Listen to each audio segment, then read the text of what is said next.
Blind Advocate. You want the truth? You can't handle the truth, but Blind Advocate will get you there.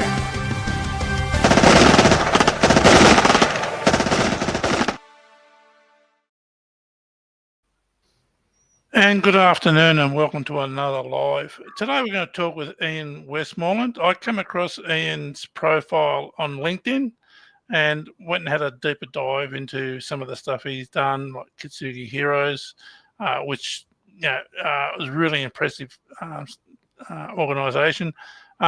Good afternoon, Ian. Good afternoon, Jeff. Thank you for joining us. My pleasure. Thanks for the opportunity to share a bit of my story. Would you like to fill us in on what got you to this point? Jeff, how far back do you want me to go? Oh, just when you finished work and decided to start the volunteer organisations. Probably a good idea because I'm 71 and there's a long way to go back. So in 2013. I was increasingly thinking there's more to life than making money and delivering software changes. So I was working as an IT manager.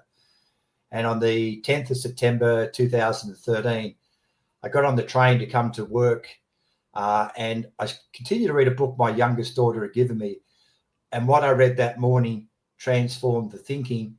I used to say for the next stage of my life, but it's really for the rest of my life. And in May 2014, I quit paid work. So I've been a full-time volunteer for the last 11 and a half years. And in that journey, it started off, I was a volunteer mentor to kids in high schools, Sydney high schools, and also primary schools. I actually signed up for another community mentoring program. That journey led me to start my first not-for-profit, which is called Mentoring Men, which is a free program where we skill up men like me to provide support to men going through life challenges like job loss, relationship breakdown, loneliness, isolation, etc. We launched that in 2018. By the end of 2021, we had sufficient financial resources for me to put in place a paid team to do what I was doing. So I stepped aside from all the mentoring men roles, and after a couple of months off, decided to start my second and final not-for-profit, which is called Kintsugi Heroes. And Kintsugi is that Japanese craft where they take broken pottery and they put it back together using a precious metal like gold. And the repaired product is far more beautiful and valuable than the original piece. I'd never heard the term before, but as soon as it was mentioned to me, I thought this is perfect for the charity that I want to set up. And you can see here, I've got a piece of Kintsugi craft here. It's a great, it helps people reframe how they see that adversity, that addiction, that disability, that trauma, that abuse, that relationship breakdown, the grief. So we record stories. We've done over 300 stories now, and then we publish them through podcasts, through audio broadcasts, through radio broadcasts, through books and through events. So that's, I guess, the last 11 and a half years, Jeff. So from that life-changing moment on the 10th of September up until today. So the Kintsugi Heroes, we're going to paste the website into the chat section there. It's a really, like I said before, it's a really impressive program you started, and it's a great name for it too. The Kintsugi. With the program, how is it operated? Do you personally take over control of that, or do you have other people? So I'm the CEO, so I do a lot of the stuff in terms of overall processes and all the mechanics of running an organization. We've got between 50 and 60 people involved in supporting the organization in one way or another. But I've only hosted a couple of conversations myself. We've got probably 16 or 17 conversation hosts who are allocated depending on what the podcast theme is. The reason I don't do it myself is I probably talk too much, and and so I'm not suited to that. Plus, there's a lot of stuff going on. So, Jeff, in many ways, it's similar to this, but we record the conversations mostly online. The conversations, they're allocated to video editors, so we edit them into YouTube format, audio format. We also broadcast on community radio, so they need to be shortened to 27 minutes and 50 seconds to go on community radio. We also use AI, and then we've got an author in New Zealand who converts many of the stories into books. We've published 4 books of stories already, and books 5 and 6 will be launched in Sydney in December in Hornsby, the area I live. And we also run events, so we all our resources are provided for free. We hand out the books at the book launch event. So that's how we get the message across. So you interview people with disabilities, and I take it's a wide range of disabilities.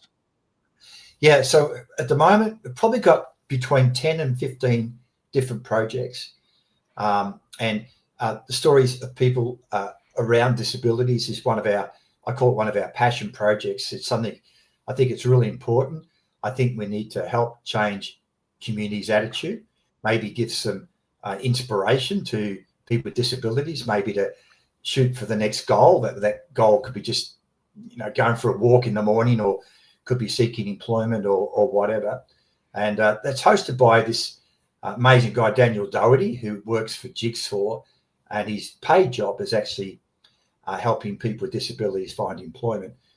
Most of the people who get involved in Kintsugi Heroes do so as a volunteer. But we've got other projects. We're doing a series around migrant and refugee journeys to Australia. That's called From There to Here. We're doing another series around the critical role that animals can play in improving our mental health. We're doing a series around First Nations or Indigenous stories. I passionately want to do one around cancer stories. We've captured a lot of stories around cancer. I'm going through a journey myself in that area, but it'd be great to do a dedicated series around that as well.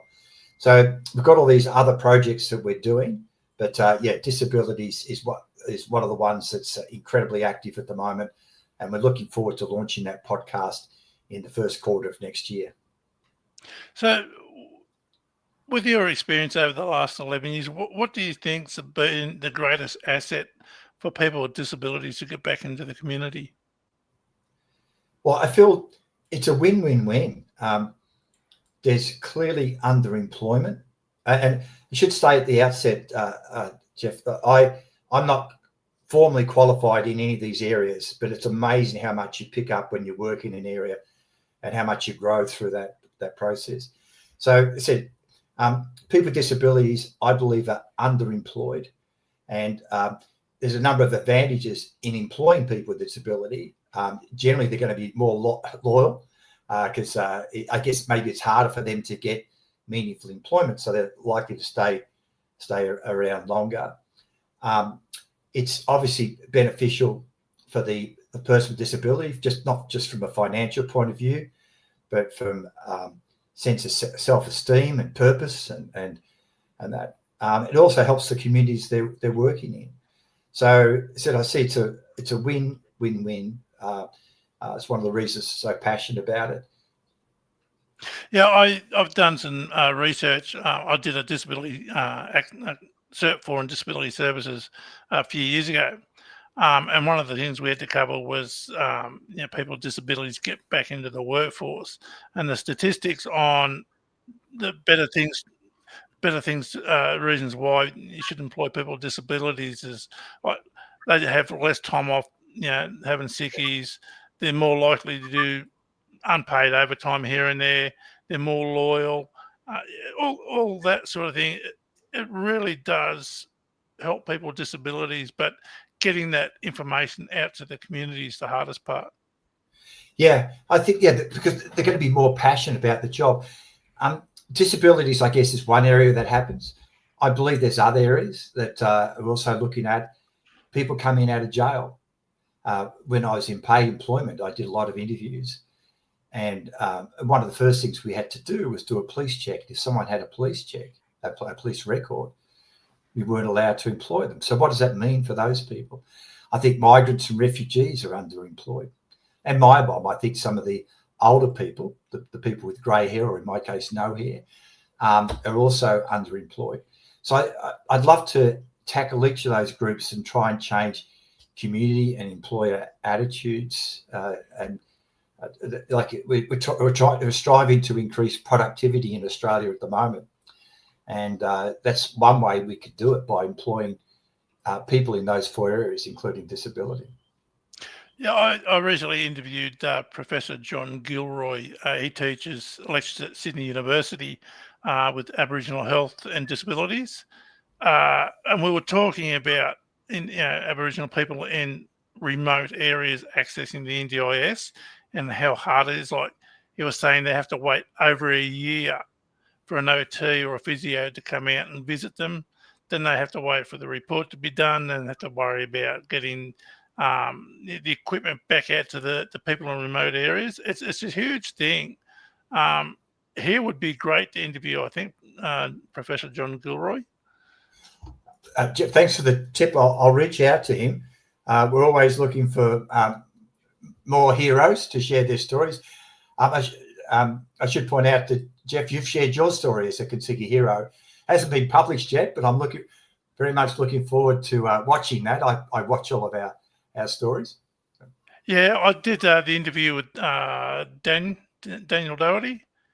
Yeah. He was very, very good. I really enjoyed myself, and I was relaxed. It was really, really good. It was a long one. It was well over an hour, but you'll have to cut that down, edit that back a fair bit. Yeah. So, and you also touched on people with disabilities coming out of jail. I also did an interview with the Justice Advocacy Service here in New South Wales, and they mainly deal with people with cognitive impairments.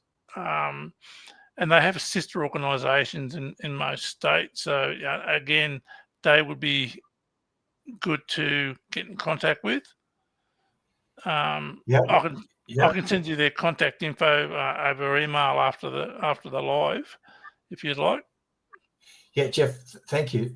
We got together a group of, I guess, experts with all different sorts of lived experience, men and women who've been in jail, social workers, mental health professionals, as well as people who actually run the jails. One of them was an ex-director of one of the Sydney jails.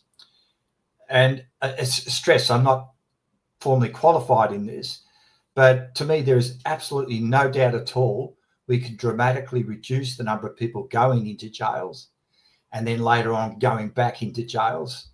And there's a number of studies that have been done in this. They confirm what I've been saying. Unfortunately, the agenda for political reasons gets hijacked, and some people, for their own purposes, sow this fear. And the fear is, and therefore the answer is we need to build more jails and put more people in jail. But for most people, that just doesn't work. I mean, jail, you can actually learn to become a better criminal. And as I said before, you come out of jail, it's very hard to get employment. It's hard to get accommodation and things like that. And ultimately, you're almost left with no choice but to go back and associate with the people you were associating with before you went into jail and continue on that behaviour.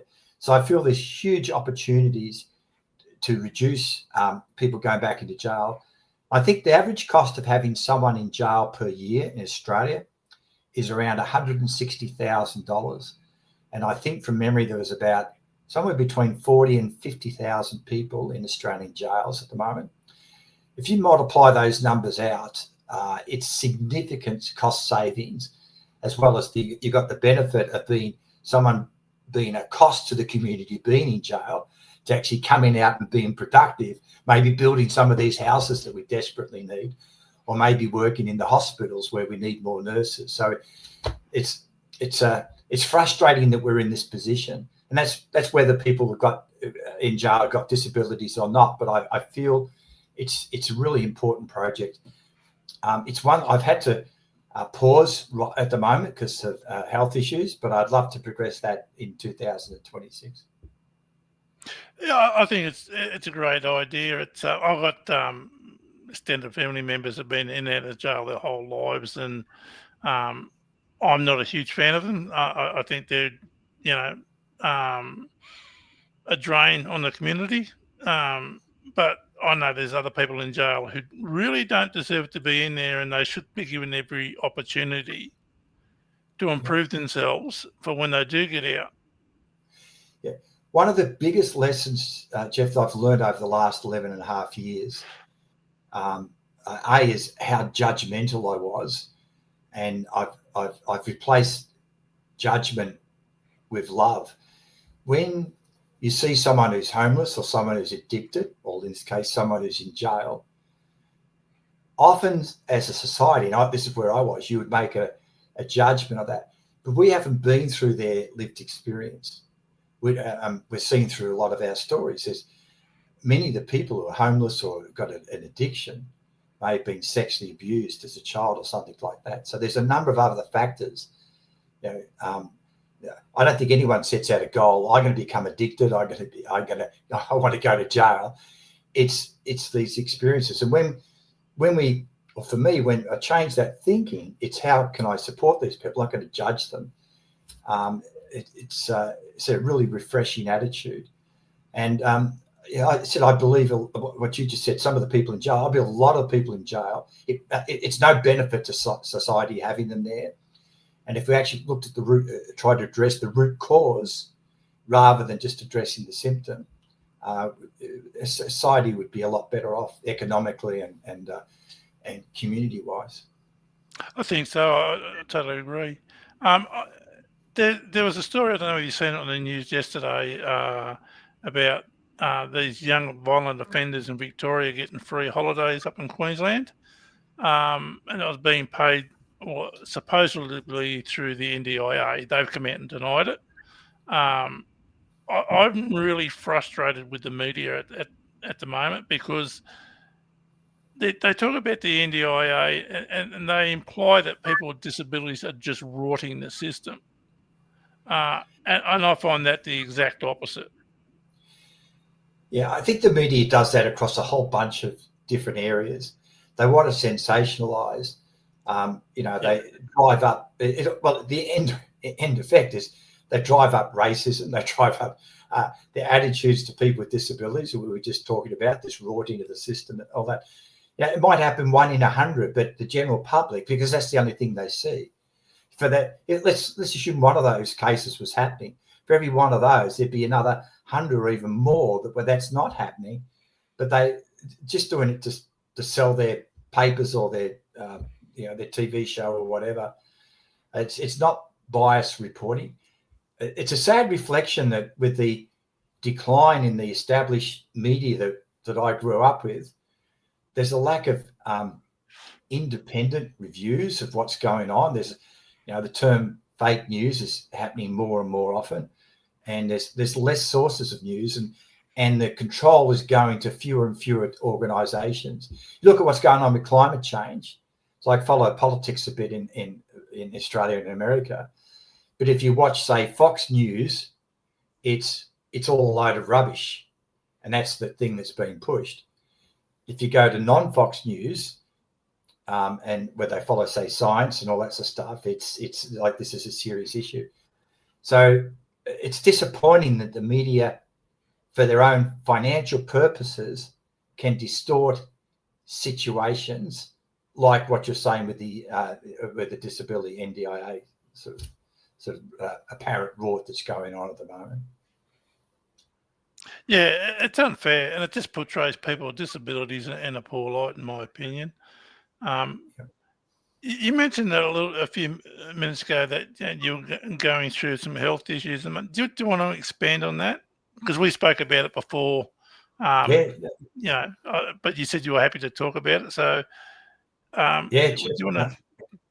You're right. No problems at all. So, in my 71 years, I was fortunate to play a large amount of sport. I played tennis for over 60 years. And if I was going to brag, I'd say I won a gold medal at the World Masters Games when they were in Sydney. But I grew up at a time where a tan was healthy. We put stuff like coconut oil on our skin to get a healthy tan. And I remember as a kid, you'd run around without a shirt on, and I get these blisters on my shoulders, and my nana would get a needle and thread and stick it through the blisters to drain all the fluid out. And fast forward over decades of getting sunburnt, I don't think there's any such thing as a tan. It's just you're just progressively getting burnt. And I started getting more and more skin issues. I had the trifecta, the melanoma, squamous cell, and the basal. Like there's 3 types of things. And then probably around 2019, I had this thing that came up on my head up here, and ignored it for a while. And anyway, ultimately they did a biopsy, and it was a melanoma. And the standard process then is they operate or cut it out, and they take a safety margin and do a check on the safety margin. And that came back, they got it all. And then a couple of years later, probably 2012, something, I felt a lump down here, went back, did a biopsy, and the melanoma had spread and it wrapped itself around one of the arteries here. So then went through a major surgery where they cut me from here all the way down here. They actually also found a small cancer in my thyroid, so they used that as an opportunity to take that out. And then I went on immunotherapy.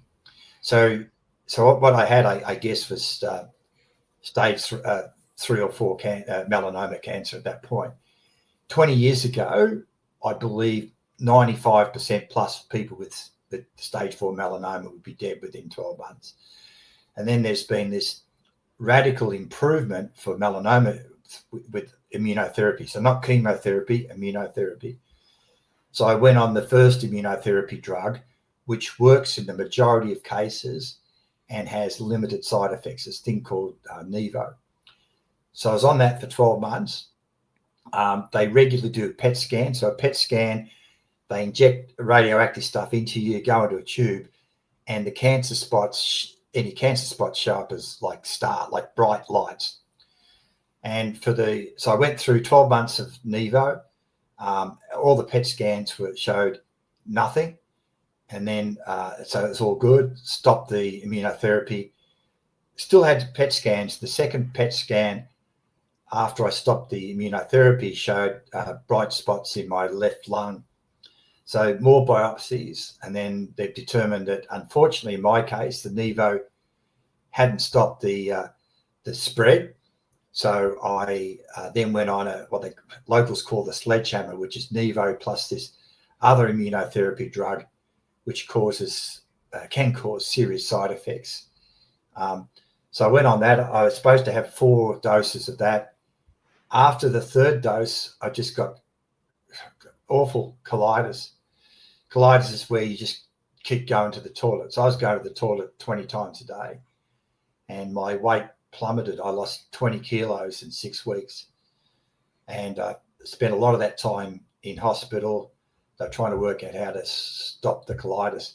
I guess the positive news was, because this is my immune system reacting to the immunotherapy, and because it reacted so strongly, and that's in a way what they wanted, then my immune system started tackling the cancer cells that are in my lungs. And the last report I heard from the oncologist is that the lumps in my lungs are in remission. So that was a really good sign. And I've been on massive doses of steroids to try and stop the colitis, and now I'm putting back weight on. I guess the downer that about they're still doing PET scans and brain scans, and a scan 2 months ago showed that I've now got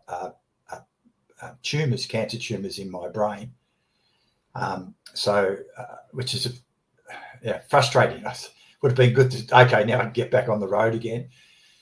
So that treatment's about to start. A couple of weeks ago, they made a mold of my head. Like it's you actually strap you on into this machine that's going to do the radiation, and the idea is you can't move your head at all. They need it down to like a millimeter. So I start that in a couple of days, and the idea is that there's a number of small tumors in my brain, and they will zap those over 3 different treatment sessions, and then the hope is that's it. So it's been a pretty challenging journey, particularly the last 6 months, and been in lots of time in hospital. People thinking I was about to die, and if people see pictures of myself a couple of months ago, I look like I'm just starved, because even though I was eating, because you go in the toilet so much, the body gets no nutrients from that. Jeff, can I just add? So I've gone from incredibly capable physically and mentally. I used to pride myself on my fitness. I was still riding my bike 150 kilometres a week, and my goal was to ride over 7,500 kilometres this year. And then to be in a position with the sudden weight loss, I can't walk properly. I've had a number of falls, and because the weight loss has damaged my sciatic nerve, and I walk like I'm on the Thunderbirds A Go show, and expecting that nerve damage will repair itself. But the point I want to make, I've gone from this level of capability down to famished, not being able to walk, and instead of people coming in because they think I'm about to die. But the dominant emotion at that time was just gratitude. It's hard to explain. We often focus on what we've lost. I remember vividly one day I was in hospital. I was in the shower. I had to hold on to the rails, and I just thought, and I had the hot water running over my body, and I just thought, how good is life to be able to have hot water and stand here? And there's been other things like that. So it's never been a woe is me, and I don't know whether I'm going to survive this or not. But there's so many things to be grateful for. The relationships we've got, the fact that we're in a country where the hospitals, the medical service is so good, that we've got hot water, that we've got people who care about us. And I love that. I mean, we're all going to die. I've got a faith, and what will be will be. I mean, I'd love to live for at least another 10 years. There's so many other things I want to do, but but I'm incredibly grateful for what I have. Oh, look, yeah, I totally understand it. When I was being interviewed by Dan, I was heavily into weights, and over like a week and a half period, I had like a slight twinge in the left hip, and going completely paralysed from the waist down. Getting their ambulance to Sydney, they find a tumour in the spinal cord. Had an operation. They did a biopsy. Come back, it was an astrocytoma, which usually occurs in the brain or the brain stem. I got mine in the L3 region of the spinal cord. They told me I'd never walk again. And I said, oh, no, I'm going to walk out of the hospital. And after about 4 or 5 months, I got wheeled down to the front door, and I walked out the front door. I had my mother on one side and my aunt on the other, and my uncle parked his car right up against the door. But I walked out the front door. I was so pleased with myself. But it took me a couple of years to get a sort of normal gait back as well. And you also mentioned you were on steroids. Is it like prednisone? Yeah, like a lot of side effects. I know there's a lot of people taking steroids, prednisone, but like I'm taking supplements, like it weakens your bones. I mean, I could talk for ages about the side effects that it's had on me, and I'm keenly looking forward to getting off them. But apparently you can't just go cold turkey. You've got to slowly reduce them down, and that's what I'm going through. Just coming back to what they said to you, I'd love to do a podcast series of famous comments or whatever that people have said to us that have driven us on. And I like what you just said then. I had someone close to me say to me once, because I had this job opportunity to move to higher paid job, and this person said to me, "Oh, Ian, they'd never pay someone like you that sort of money." And anyway, there's a number of other things, and sometimes I guess we can allow those comments to impact us, and we take them on board, or in other cases, we use them to motivate us. There was one of our stories, I forgot his surname, Tynan, and he's a tradie, and he fell off some scaffolding and got major brain and other damage to his body. And as he's going through the rehab, he asked what sort of employment opportunities, and they said, "Oh, you'll never work again." And he said, "Well," and he couldn't walk properly. He said, "Well, could I become a baggage handler at the airport?" And they said, "No, you wouldn't be able to do that." He went on and got a master's in mental health stuff. I forget what the qualification was, and he's running Ironman, he's running marathons. It's those sort of stories. I'm so competitive that someone saying something like that to me would motivate me, and clearly, Jeff, it's motivated you. I love it, and you're walking now. You probably walk better than me. Well, I can't walk for long, but yeah, I sort of have a normal gait. But when I was on prednisone, that was 89. I got my tumour in 1992. I contracted MS, and that attacked my optic nerve. So I was on a low dosage of prednisone, but the attacks kept coming back bigger and stronger. So I had up my prednisone from 2.5 milligrams a day to 135 milligrams a day. And that caused, I was medically induced osteoporosis. So I'd fallen over and broken vertebrae, and I'd done that multiple times. T4 to T12 had just collapsed and basically disintegrating.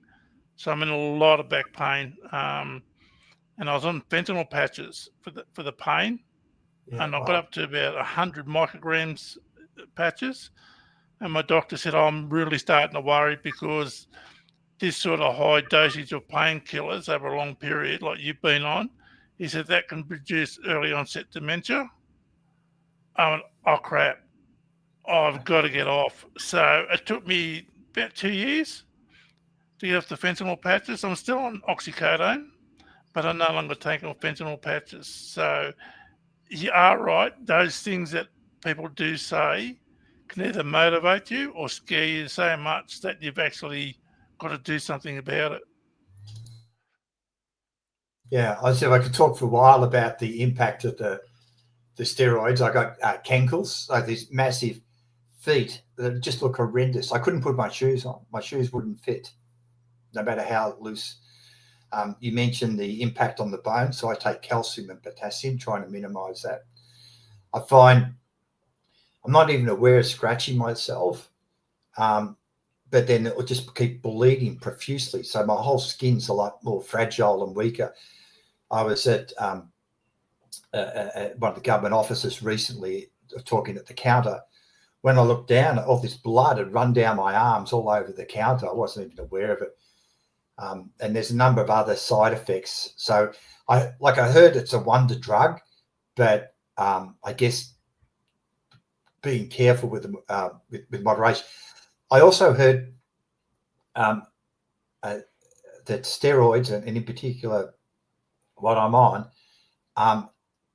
can impact the efficacy of the immunotherapy, particularly with brain cancers. So I've got this difficult situation. There's science showing that if I'm on these steroids, it reduces the impact, particularly with the brain cancers I've got. But I've been told if I get off the steroids, that the colitis could come back, or there could be some other issue, and then we start the whole cycle again.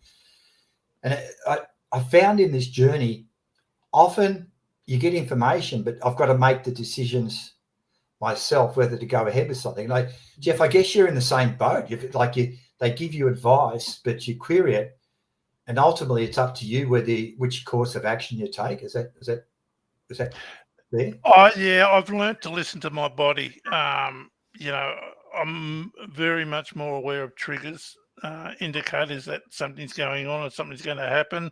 I'll give you an example. the drug Fosamax.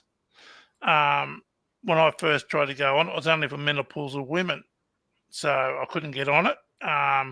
Eventually, I got on, and I rang up the drug company to see if they could, at that stage, help me out because it wasn't covered under the PBS, and they sent some samples to my GP, so he could give the samples to me because they couldn't do it directly. But the chemist at the drug company said, don't take it all the time. Take it for 3 years, go off for 3 years, go back on it for 3 years, go off for 3 years. So I was doing that, and a couple of years ago, I fell over and broke my left hip, and I had to have a rod put in. And I had these 2 young med students, and a young bloke was saying, "Oh, you should be on Fosamax. It's good for osteoporosis." I said, "No, I can't go on it. I have my," and this is what I said. I was told not to do it full time. I have to go on a couple of years, off for a couple of years. No, you need to be on full time. I went, no, that's not what the chemist said. He said, well, I'm a doctor. And I went, no, you listen to me. I said, how old are you? And he said, 24. And I said, I've been on Fosamax longer than you've been alive, sunshine. I know my body. I know what I can and can't do. I know what my body can and can't handle. And he just gave up and walked away. But those sort of people trying to push their own agendas, it really, I take it for a little bit, then I sort of push back. Yeah. I've got a mate who had prostate cancer, and he was seeing some specialists, and he had one guy who was all about chemo or whatever, radiation, I think it was, and another professional, health professional saying no, surgeries to go. And they're both arguing with each other on the best way, and this guy was sort of getting stressed out. And I found even this journey, I've got to make some of these decisions myself. When they found the brain tumours a couple of months ago, he immediately wanted to radiate. And I thought, well, no, let's see if they're growing or shrinking or whatever. So I think it's a good point you raised. I think it's important we listen to our body, maybe seek some extra opinions on what the situation is. Maybe go to Dr. Google. I've been fairly public with what I'm going through. I feel it's the Kintsugi heroes thing to do. I know, and I respect people's rights. If they're sick, they just want to keep everything quiet. But I've put stuff up, and I've had a lot of alternate therapies suggested to me. In fact, on the weekend, someone was suggesting baking soda and aloe vera. So there's a theory that our body pH can help determine whether it's cancer or not. Apparently, our pH is generally too high, and we want to take alkaline things that are going to lower it down. And if we do that, then it can, But it's been everything from go on diets that just meat. One thing they're all consistent of is with avoid sugar. But with my eating, the prednisone's made me want to eat like a horse, and I'm having ice creams and chocolates and all these things I shouldn't be eating.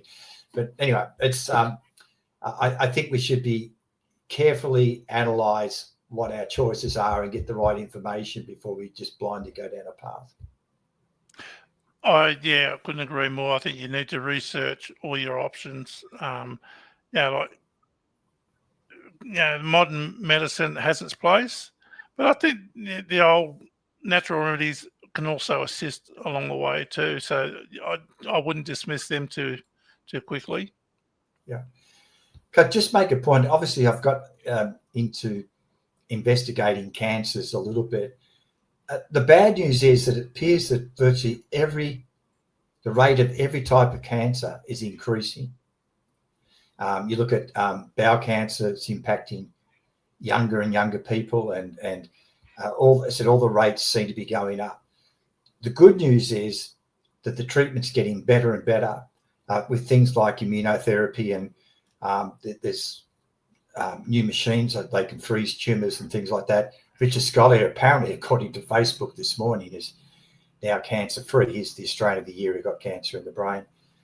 And I believe they're heading to the point where, say, in my case, it will be oh, okay, you got melanoma, but it's not just it's this type of melanoma. And they'll look at my biogenome and, okay, this is Ian's biogenome. This is what we will do to fix that type of melanoma in Ian's biogenome. And they'll do that across all cancers. They're starting to do it now. If we can get through the next 10 years, I think we'll be in a far better position. I believe the rates of cancer are increasing for a number of reasons, but our diet, more processed food, stress, obesity, lack of exercise, all these things, and even our relationships aren't like most of the kids I mentored at school came from a broken home. There's no male role models for the young guys. So there's a number of things around that scene that's contributing to ever increasing rates of cancer and maybe other health issues. But the good news is that we're getting better and better at sorting those things out. Yeah, I agree. And this something I like to point out too is that, whether you have a newly acquired disability or ongoing health issues, whatever the case may be, support, families, members, wives and children, the supports that we have are so undervalued by the general community and the government. I interviewed the head of Carers Australia. Right. Carers in Australia saved the government, up to their estimations, $100 billion a year. Wow. $100 billion that they saved the government because they're doing all the caring for nothing. They might get a carer's allowance, but the actual work they do is far exceeding what the allowance would pay somebody else to do. So $100 billion, that's a lot of money. It's huge. Jeff, thanks for raising that. We got some sponsorship from Bupa to do a podcast series shining the light on unpaid carers. These unsung heroes who are out there in the world and obviously delivering significant financial as well as community value.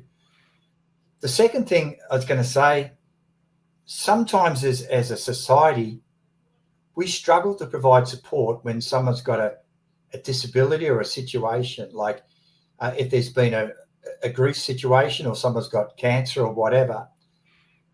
Sometimes there can be a tendency to avoid those people deliberately. I might say the wrong thing, or I don't know what to do. I might trigger something, or, someone's died. Oh, let's not mention that, like they never existed. And I feel that it'd be great to educate the community that if someone's going through a health journey, has got a disability, look for ways that you can positively engage with that person.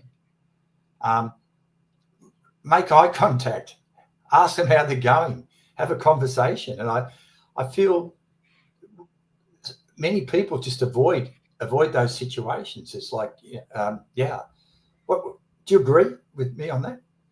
I do. People are always worrying about being too PC. Yeah. And that sort of puts them at a distance from someone who they're close to.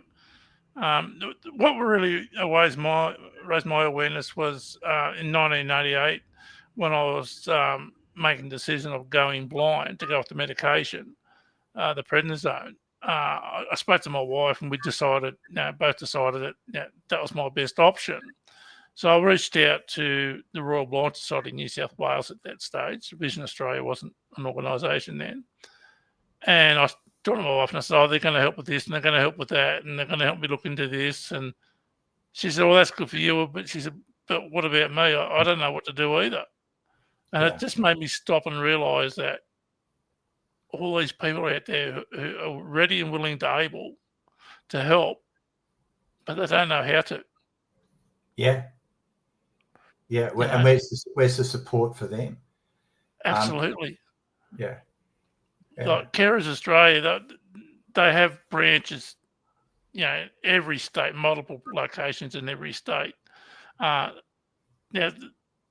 they work along with the federal government and state government to help their carers, their clients. But the local branches, we have one here where I live in Armidale, and she comes out and she gives talks to different groups and stuff like that. And the things that they can help with, I was amazed to what they can do to help. Absolutely amazed. So if anybody's listening, reach out and find out if there's a carers organisation close to you. Yeah. And I guess the sad fact is there's ever increasing number of people who live on their own. Relationships break down, or their partners died, and these these people lack a community of support around them. But maybe these other organisations you just mentioned would play a vital part in helping fill that gap. Yeah, and it's needed. These carers that we have, I've got my wife, my children, they are so undervalued. I appreciate everything they do, but to the rest of the community, they don't exist. Yeah. So yeah, let's raise their profile through your podcast or through doing some other ones. I'd love to do some more stories around carers, and I guess for many people, they don't realise the importance till they're actually in a position where they become a carer themselves, or they need a carer. And I think it's, I know I've gone through a hell of a lot over the last, since 1989, nearly 40 years. But it's been just as hard for my wife and my children. Yeah. And nobody ever acknowledges it. No. Yeah. Well, I've seen that with my own, apparently there was a 70% chance I was going to die when the first round of immunotherapy didn't work. And it was a bit of a shock to a number, because of people that see me fit and active and all that. And it's a shock to them, and it raises a number of things. Do you change your plans, and what do you want to do? And, to be honest, my wife has felt a bit jibbed. I've been putting huge amounts of time as a volunteer into running, giving back to the community. But one of her comments, well, what about me? You're going to die. And, she's felt left out a lot over the last 11 and a half years. So, it may be, sometimes it's probably worth considering that. I know they've done interviews of people who are in palliative care and asking them if they could change anything about their life, what would it be? In most cases, it's work less, focus more on the relationships that are important. And in my case, I love what I've done. The last 11 and a half years has been the most fulfilling, purpose-filled of my life, and I've learned so much from it. But I acknowledge, I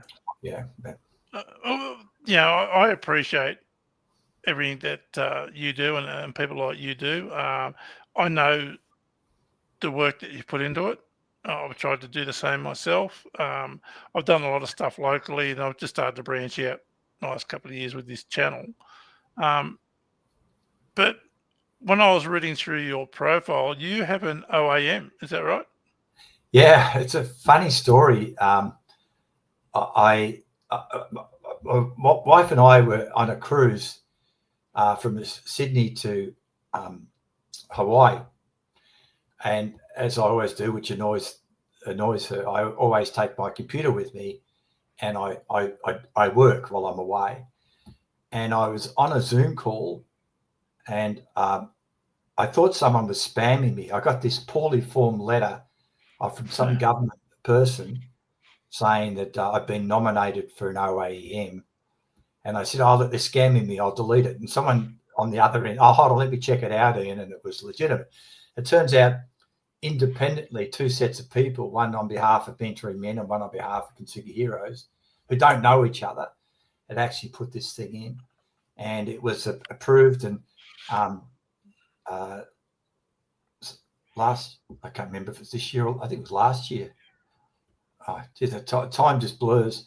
But we went to New South Wales Government House. I'd never been there before. I met the governor. And it was great, but more great for my wife. She'd seen the sacrifice. She's put in a lot of sacrifices to support me with what I do. And she was able to meet and chat with the governor and get some photos taken, and it was just it was great. So yeah, I've got an OAM. I mean, there's lots of people who do like you do, Jeff, amazing things in the community. Some is recognised, some is not recognised, but it's opened up doors.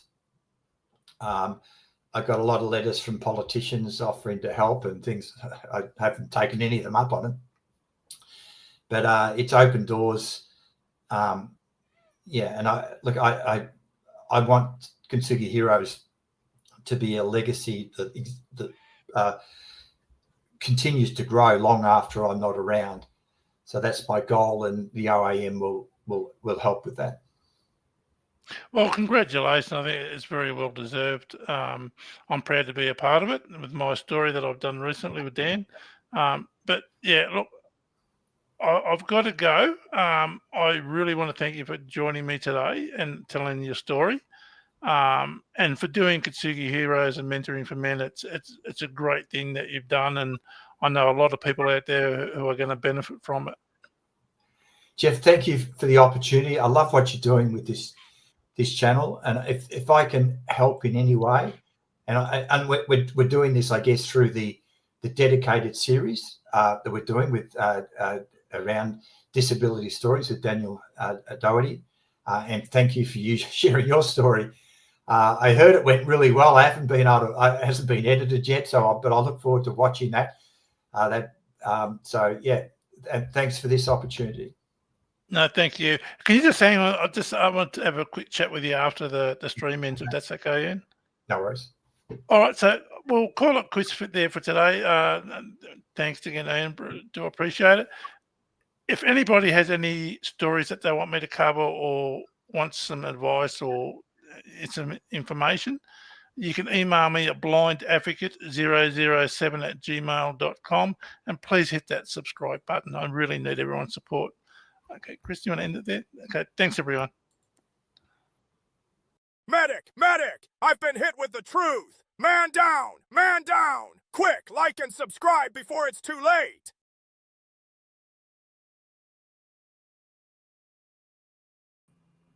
Stage.